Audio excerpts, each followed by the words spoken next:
Brought to you by Candid. Redness, irritation, sweat rash और fungal infection जैसे झाग skin problems का एक एक्सपर्ट सॉल्यूशन। अब रहो अनस्टॉपेबल कैंडिड डस्टिंग पाउडर के साथ, डॉक्टर्स का सुझाया नंबर 1 ब्रांड। योर हाइनेसेस, एक्सेलेंसीज, इसी के साथ मैं G20 समिट के समापन की घोषणा करता हूं। One earth, one family, one future का रोड मैप सुखद हो। स्वस्ति अस्तु विश्वस्य, यानी संपूर्ण विश्व में आशा और शांति का संचार हो। 140 करोड़ भारतीयों की इसी मंगल कामना के साथ आप सभी का बहुत बहुत धन्यवाद। और इस तरह नई दिल्ली में आयोजित 18वीं G20 लीडर्स समिट समाप्त हो गई। समिट के आखिरी दिन प्रधानमंत्री नरेंद्र मोदी ने अध्यक्षता का हथौड़ा ब्राजील को पास कर दिया। ब्राजील अगले बरस होने वाली समिट की मेजबानी करेगा। उम्मीद है कि तब तक G20 या G21 की बहस का नतीजा भी निकल चुका होगा। और ये बहस क्या है? 1999 में बने G20 में कुल 20 स्थायी सदस्य थे, 19 देश और यूरोपियन यूनियन। इस बार अफ्रीकन यूनियन को भी मेंबरशिप मिली है।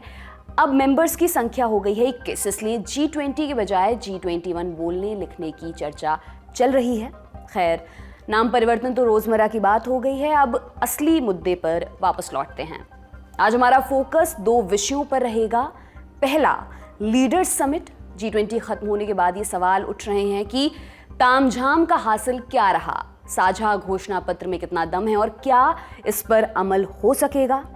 दूसरे चैप्टर में भारत कनाडा संबंधों पर हम विस्तार से बात करेंगे। पीएम मोदी ने G20 से इतर कई देशों के नेताओं से मुलाकात की, कनाडा के प्रधानमंत्री जस्टिन ट्रूडो से भी, लेकिन ये मीटिंग बाकियों की तुलना में तल्ख रही। बकौल प्रेस रिलीज पीएम मोदी ने सख्त लहजे में कनाडा में हो रही भारत विरोधी गतिविधियों पर लगाम कसने के लिए कहा।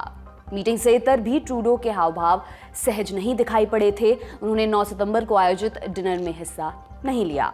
बायोफ्यूल पर हुई जरूरी बैठक में भी नहीं गए। पूछा गया तो बोले मेरे पास जरूरी काम आ गया था। जानेंगे इस तल्खी की वजह क्या है और कनाडा की मीडिया में क्या छप रहा है। नमस्कार, मेरा नाम दिव्यांशी सुमराव है। आप देखना शुरू कर चुके हैं दी लंदन टॉप का अंतर्राष्ट्रीय प्रसंगों से जुड़ा रोजाना का कार्यक्रम दुनियादारी, जहां आज कहानी G20 लीडर्स समिट की। 9 सितंबर को समिट का पहला दिन था। पहले सत्र की शुरुआत मोरक्को के भूकंप में हताहत लोगों को श्रद्धांजलि देने के साथ हुई। ये भूकंप 2000 से अधिक लोगों की जान ले चुका है। श्रद्धांजलि के बाद अफ्रीकन यूनियन की स्थायी सदस्यता का प्रस्ताव रखा गया। सबका साथ की भावना से ही भारत ने प्रस्ताव रखा था कि अफ्रीकन यूनियन को G20 की स्थायी सदस्यता दी जाए। मेरा विश्वास है कि इस प्रस्ताव पर हम सबकी सहमति है। आप सबकी सहमति से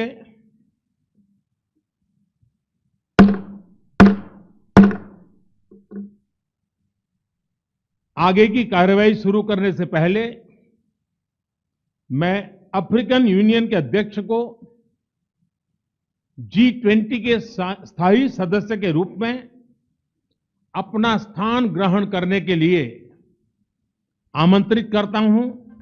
सहमति मिल गई और AU स्थायी सदस्य भी बन गया। इसे G20 समिट की पहली बड़ी सफलता के तौर पर गिना जा रहा है।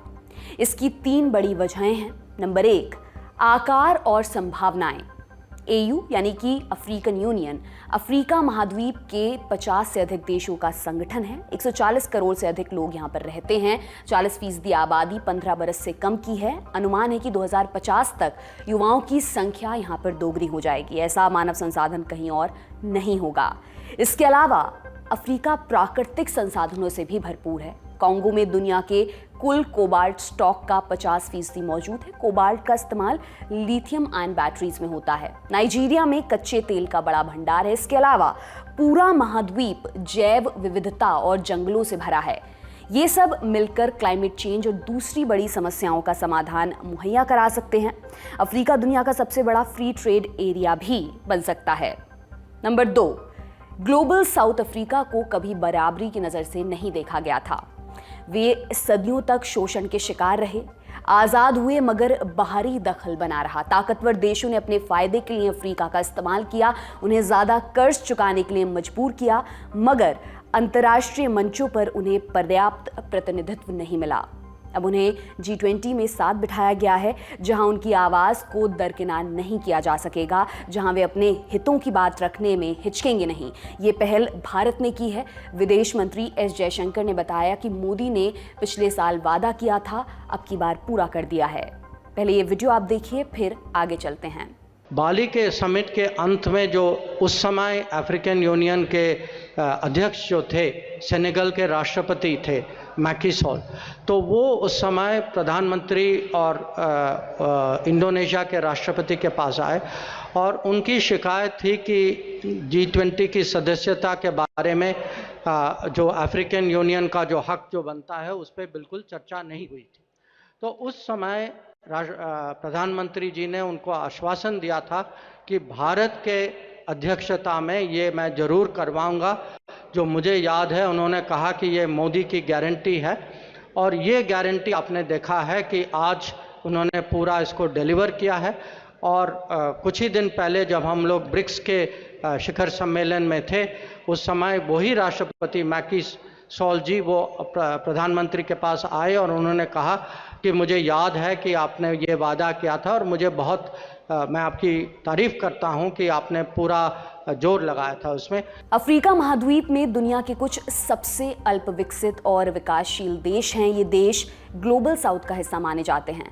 अभी तक चीन उन्हें हाँकने की कोशिश कर रहा था। भारत ने एक झटके में पूरी दिशा बदल दी है। उसने पूरे महाद्वीप को अपने साथ मिलाया है। हालांकि इसकी सफलता मेंबरशिप से इतर के फैसलों पर निर्भर करेगी। नंबर तीन, चीन की चुनौती। पिछले कुछ बरसों में चीन अफ्रीका का सबसे बड़ा व्यापारिक पार्टनर और कर्जदाता बनकर उभरा है, लेकिन इसके चक्कर में कई देश डेट ट्रैप में भी फंसे हैं। कई जगहों पर उनके खिलाफ प्रोटेस्ट भी हुए हैं। भारत इस वैक्यूम को भरने की कोशिश में है। न्यूज़ एजेंसी PTI को दिए इंटरव्यू में PM मोदी ने अफ्रीका को अपनी प्राथमिकता में गिना था। वो अपने कार्यकाल में 10 अफ्रीकी देशों का दौरा कर चुके हैं। जानकार मानते हैं कि AU को G20 में शामिल कर भारत ने अपनी पैठ मजबूत की है, लेकिन इसे ठोस हकीकत में बदलना चुनौती होगी। ये निवेश जैसे फैक्टर्स पर डिपेंड करेगा। उसके बिना इस फैसले को अमली जामा नहीं पहनाया जा सकता। ये तो हो गई सफलता वाली बात। मुश्किल कहाँ आ सकती है? भले ही AU 50 से अधिक देशों के प्रतिनिधित्व का दावा करे, लेकिन उनमें भयानक असमानता है। कुछ देशों में ठीक ठाक पैसा है, कुछ भुखमरी से जूझ रहे हैं। अलग अलग देशों की सरकारें अपने हिसाब से पाला चुनती हैं।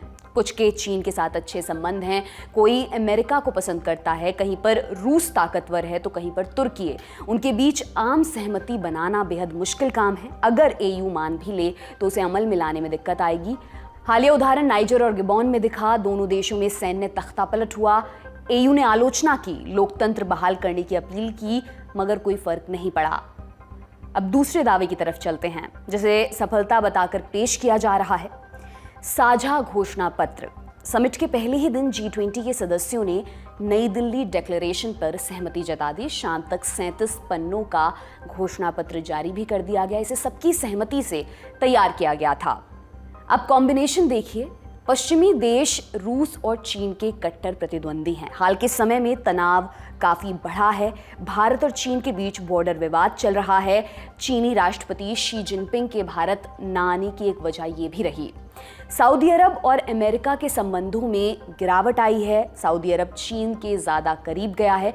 ऐसे ही कई और समीकरण हैं जो G20 को मनमुटाव से भरे देशों का अड्डा बनाते हैं, लेकिन वे सब डिक्लेरेशन पर राजी हुए। माना जा रहा था कि जिनपिंग के ना आने की वजह से ऐसा नहीं हो पाएगा, मगर ये हुआ। इसमें कुछ मुद्दों पर सख्त टिप्पणी की गई, मसलन साइबर क्राइम पर, फाइनेंशियल एक्शन टास्क फोर्स पर यानी कि FATF ऐसे देशों और संस्थाओं पर नजर रखती है जो आतंकियों को फंड करते हैं, फिर लिस्ट तैयार करती है। FATF की ग्रे लिस्ट में जाने का मतलब है बैंकिंग संस्थाएं कर्ज देना बंद कर देती हैं, जैसा कि पाकिस्तान के साथ हो रहा था। महिला सशक्तिकरण और नेतृत्व में उनकी भागीदारी। डिजिटल इकोनॉमी और मल्टीलैटरल बैंकिंग संस्थाओं में सुधार पर भी सहमति बनी, लेकिन जिस मुद्दे पर सबसे ज्यादा नजर थी वहां ढुलमुल शब्दों का इस्तेमाल हुआ। G20 ने रूस यूक्रेन युद्ध की निंदा की, कहा कि युद्ध का दौर नहीं है, शांति की अपील की गई। कुल 7 पैरा में युद्ध का जिक्र हुआ, लेकिन एक जगह भी रूस का नाम नहीं लिया गया। यूक्रेन ने इस पर आपत्ति जताई है। इससे पहले चर्चा थी कि डिक्लेरेशन में रूस यूक्रेन की बात नहीं की जाएगी, मगर आखिर में जिक्र आ ही गया। दिलचस्प ये रहा कि सब खुश दिखे, अमेरिका और यूरोप भी, उसके प्रतिद्वंदी रूस और चीन भी। यूक्रेन ने कहा कि इसमें खुश होने जैसा कुछ है नहीं। Number 3, India middle east Europe economic corridor पर सहमति। ये समझौता समिट से इतर हुआ है। इसमें भारत, अमेरिका, यूएई, सऊदी अरब, फ्रांस, जर्मनी, इटली और यूरोपियन यूनियन शामिल हैं। इसके तहत भारत से यूरोप के रूट को समंदर और रेल से जोड़ने की योजना है। प्रस्तावित रूट देख सकते हैं। भारत से समंदर के रास्ते यूएई, वहां से रेल नेटवर्क के जरिए सऊदी अरब, जॉर्डन होते हुए इजराइल, फिर वहां से भूमध्य सागर होकर ग्रीस को ईयू का दरवाजा भी कहते हैं। ग्रीस के बाद रेलवे के जरिए सामान पूरे यूरोप तक पहुंचाया जा सकेगा। जानकार कहते हैं इससे भारत और यूरोप के बीच व्यापार में 40% समय बचेगा और खूब सारा पैसा भी बचेगा। दूसरी चीज ये होगी कि मिडिल ईस्ट के प्रतिद्वंदी देशों के रिश्ते ठीक होंगे। इसकी क्रेडिट प्लेट में भारत का नाम भी होगा। इस प्रोजेक्ट को चीन के वन बेल्ट वन रोड यानी कि OBOR की काट के तौर पर देखा जा रहा है, लेकिन जानकार कहते हैं प्रोजेक्ट की सफलता और दावों की विश्वसनीयता पूरी तरह से निवेश और अमल पर निर्भर करती है। इन सब के अलावा भारत की अध्यक्षता में ग्लोबल बायोफ्यूल अलायंस यानी कि GBA पर समझौता भी हुआ। इसमें 19 देशों और 12 अंतर्राष्ट्रीय संगठनों ने हिस्सा लिया।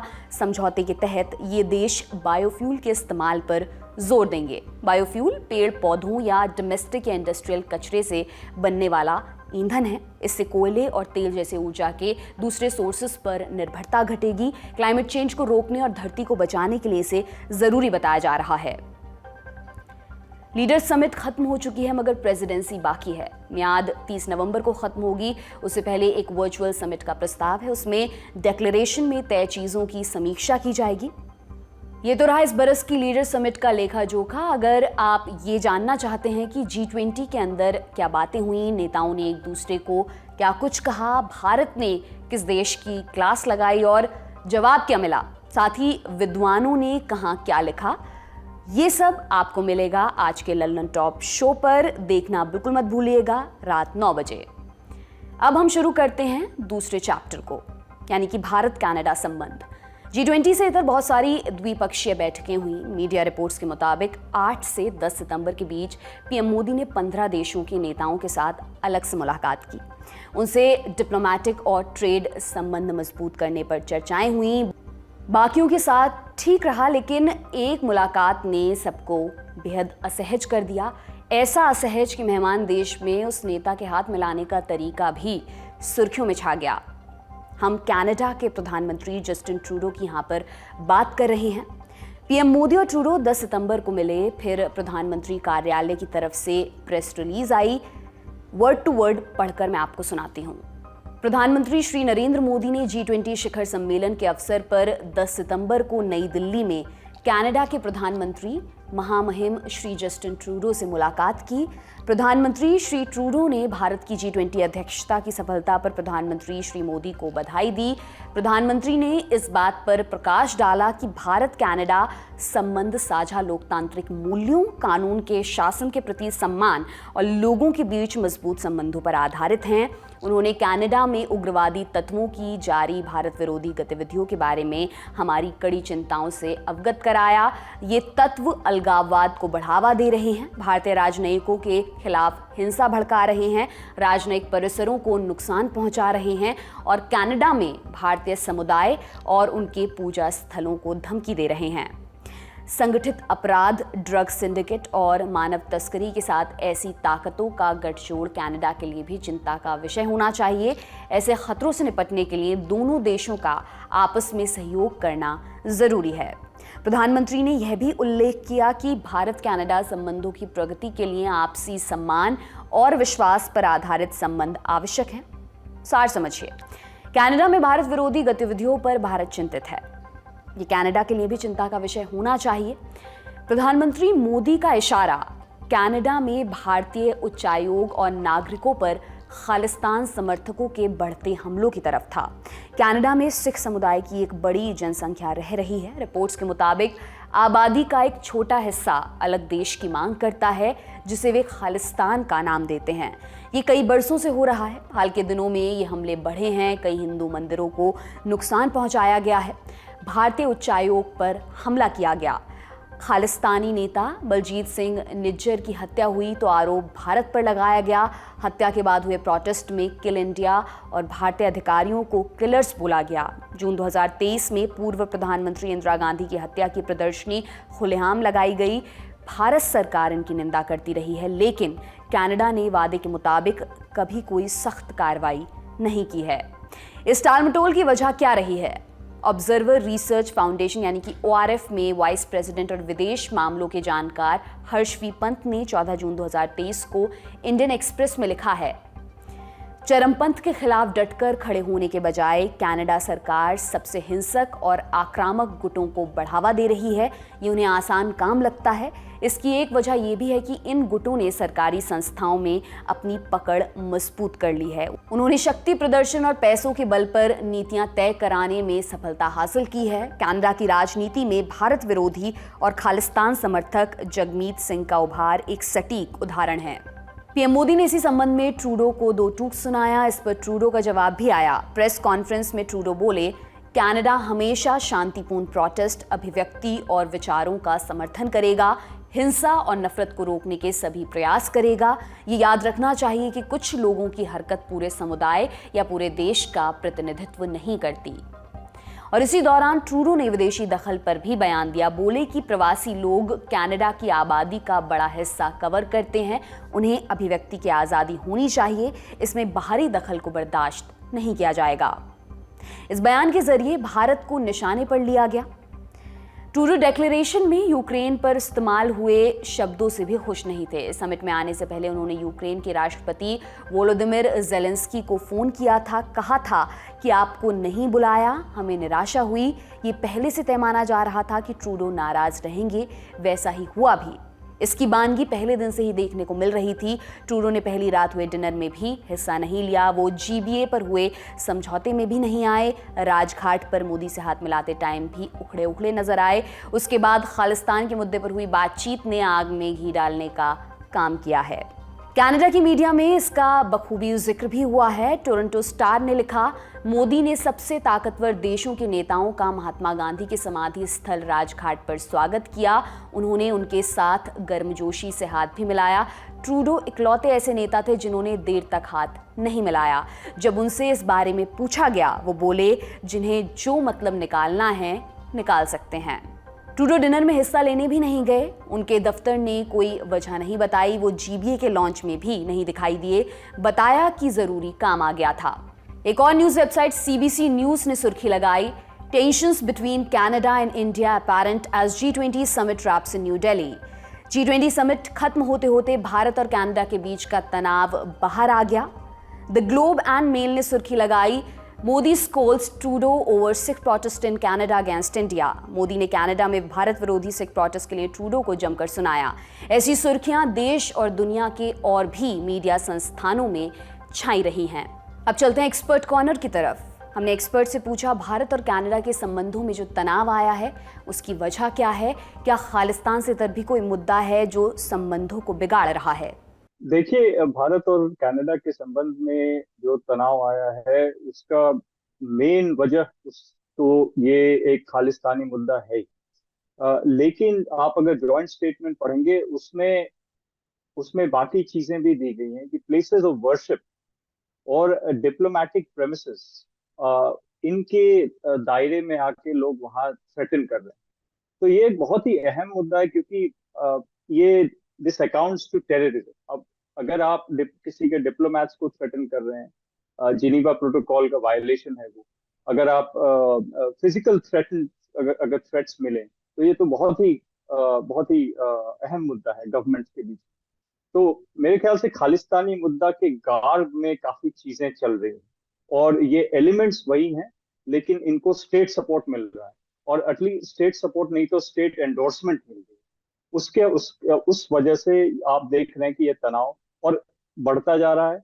और कनाडा गवर्नमेंट, खासकर ट्रूडो गवर्नमेंट ने आप उंगली पर गिनने कोई स्टेप्स ज्यादा लिए नहीं है। झांकियां निकाली गई हैं इंदिरा गांधी के अगेंस्ट, और भी कई स्टेप्स लिए गए हैं, लेकिन गवर्नमेंट की तरफ से कोई ऐसा अहम स्टेप नहीं लिया गया है। और ये अगर एक्सटर्नल रिलेशंस को ठीक करना है तो सबसे पहले आपको ये स्टेप्स लेने पड़ेंगे, क्योंकि इंटरनली आप स्टेप्स लेकर ही एक्सटर्नली पावर रिलेशंस को अश्योर कर सकते हैं, को मजबूत कर सकते हैं। सो आई थिंक वो स्टेप्स जो हैं वो लिए नहीं गए हैं। और भारत का कहना है कि दिस अकाउंट्स टू टेररिज्म। आप फिजिकली थ्रेटन डिप्लोमैट्स और प्लेसेस ऑफ वर्शिप के वायलेशंस हो रहे हैं, this will not be tolerated. हमने देखा है कि कनाडा में भारत विरोधी गतिविधियों पर कनाडा सरकार सख्त कार्रवाई करने से बचती है। ट्रूडो ने अभी जो बयान दिया है उसमें भी ये झलकता है कि उन्हें भारत विरोधी प्रोटेस्ट को रोकने में कोई खास दिलचस्पी नहीं है। इसका क्या कारण है? देखिए, फ्रीडम ऑफ एक्सप्रेशन की जो बात है, इसको एक अलग लेवल पे लेते गए हैं ट्रूडो और कनाडा गवर्नमेंट ने। ये फ्रीडम ऑफ एक्सप्रेशन नहीं है, this is an extension of freedom of expression which is जो कि किया गया है इनके अपने पोजीशन को बरकरार रखने के लिए। तो आप देखेंगे कि ऐसा, एक तो सिख पॉपुलेशन जो है 7.5 लाख से ज्यादा है वहां पे, उनमें से 30% वहाँ who are born in Canada वो है। और उनके आप मिनिस्टर्स, आप कैबिनेट देखें तो वहां पे सिख डियास्पोरा बहुत है। बट सिख डियास्पोरा से कोई प्रॉब्लम नहीं। प्रॉब्लम है कि आप ऐसे एलिमेंट्स को जो वहां पे बढ़ावा दे रहे हैं और उनके अगेंस्ट कोई कार्रवाई नहीं हो रही है। वहां पे गैंग्स हैं, स्ट्रीट लॉर्ड्स हैं, एक अलग तरीके का कल्चर और माहौल बन चुका है जो कि इस टेंशन को बढ़ावा दे रहा है और ऐसे एलिमेंट्स को वहां पे सपोर्ट कर रहा है। अनलेस की गवर्नमेंट को स्टेप्स लेती है, ये बहुत मुश्किल है। और अगर गवर्नमेंट ही आके फॉरेन इंटरफेरेंस की बात करे भारत में, तो उनको एक तरह से और बढ़ावा मिल रहा है। तो ये तो बिल्कुल उनको समेटना पड़ेगा और कई तरह से अंदरूनी स्टेप्स लेने पड़ेंगे कनाडा में, जो कि अभी ट्रूडो साहब तैयार नहीं है लेने के लिए। मोदी ट्रूडो की मीटिंग के बाद भारत सरकार ने प्रेस रिलीज जारी की, कड़े शब्दों का इस्तेमाल किया, कहा कनाडा में भारत विरोधी गतिविधियों पर भारत चिंतित है, ये कनाडा के लिए भी चिंता का विषय होना चाहिए। इस बयान को किस तरह देखा जाना चाहिए? क्या भारत कनाडा संबंध बिगड़ने की कगार पर पहुंच गए हैं या कोई उम्मीद बची हुई है? देखिए, उम्मीद तो काफी बची है। अगर सकारात्मक तरीके से कनाडा सोचे कि भारत से रिलेशंस कैसे मजबूत करने हैं, 2-3 मुद्दे हैं। एक तो इंडो पैसिफिक स्ट्रैटेजी है, जिसमें कनाडा पूरे इंडो पैसिफिक, जो हिंद प्रशांत कहा जाता है, वहां पे आप देख रहे हैं ट्रेड के रिलेशन से, सिक्योरिटी के मुद्दे से। तो उसके हिसाब से इंडिया आपके लिए एक एंकर है, और इंडिया से अगर आप भारत से रिलेशनशिप मजबूत नहीं रखेंगे तो इंडो पैसिफिक स्ट्रैटेजी, जो हिंद प्रशांत की जो नीति है आपकी, वो कहाँ जाएगी ये मुझे पता नहीं। दूसरा है कि आप जो, अगर आप देखें कि डिफेंस रिलेशंस हो या फिर ट्रेड रिलेशंस हो, इसमें सकारात्मक जो है भाव नहीं आया, क्योंकि आप कुछ दिन पहले सितंबर 2 को कनाडा ने ट्रेड डील पे रोक लगा दी। इसका रीजंस अभी तक कुछ पता नहीं है। एक रीजन ये हो सकता है कि ट्रेड डील्स, बहुत समय लगता है ट्रेड डील्स को करने में, काफी मुद्दे होते हैं उनको सुलझाने में। लेकिन अगर आप G20 मीटिंग के लिए जा रहे हैं भारत की अध्यक्षता में, तो ये एक रॉन्ग सिग्नल होगा कि आप अभी स्थगित कर दें आप ट्रेड डील। तो मेरे ख्याल से वो एक बहुत ही नकारात्मक सिग्नल था। लेकिन कनाडा के मकसद से, अगर वो आप, कनाडा ने इंडो पैसिफिक स्ट्रैटेजी निकाली है, अगर आप उस स्ट्रैटेजी के लिए सीरियस हैं और हिंद प्रशांत को आप एक क्षेत्र देख रहे हैं जहां पे कनाडा अपनी जगह बनाए, तो आपको भारत के साथ मजबूत रिश्ते रखने ही पड़ेंगे। क्योंकि कनाडा के रिश्ते और भी अगर आप देखें चाइना से तो बहुत ही नीचे हैं। एक दूसरे के कंट्री में अरेस्ट हो रहे हैं। तो आप, भारत एक जो एंकर है हिंद प्रशांत में, उससे आपकी मजबूत रिलेशनशिप अच्छी है। और बियॉन्ड इंडो पैसिफिक अगर आप देखें तो एक डियास्पोरा कनेक्ट जो है, वो भारत और कनाडा के एक स्पेशल रिलेशनशिप की जगह देता है। और उसको अगर आप मजबूती और स्थायी रूप से आगे नहीं बढ़ाएंगे, तो मेरा मानना है कि बहुत ही कनाडा के लिए एक नकारात्मक फॉरेन पॉलिसी की तरफ बढ़ रहा है। आज का दुनियादारी यहीं पर समाप्त होता है। देश दुनिया की तमाम हलचलों पर हमारी नजर लगातार बनी रहेगी। कल फिर आपसे मुलाकात होगी, इसी उम्मीद के साथ मैं विदा लेती हूं। शुक्रिया, शुभ रात्रि।